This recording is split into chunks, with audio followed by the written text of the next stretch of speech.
Hey everyone, welcome to our channel. If you are unable to open a file on your iPhone, then here are several troubleshooting steps you can follow to resolve this issue. So let's get started. Firstly, check the file format. Make sure the file type you are typing to open is supported by your iPhone. For example, iPhones can natively open PDF, JPG, PNG, docs, and MP4 files. If the file is in a non-supported format, example exe or FLV, you will need a third-party app that supports that file type like a video player for FLV files or a document converter app. So, once done that, simply try updating your iOS. Go to the Settings app on your mobile device. Once inside Settings, tap on the General option available there.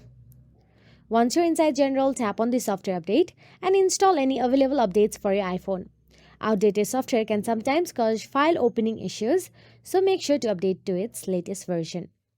After that, try restarting your iPhone.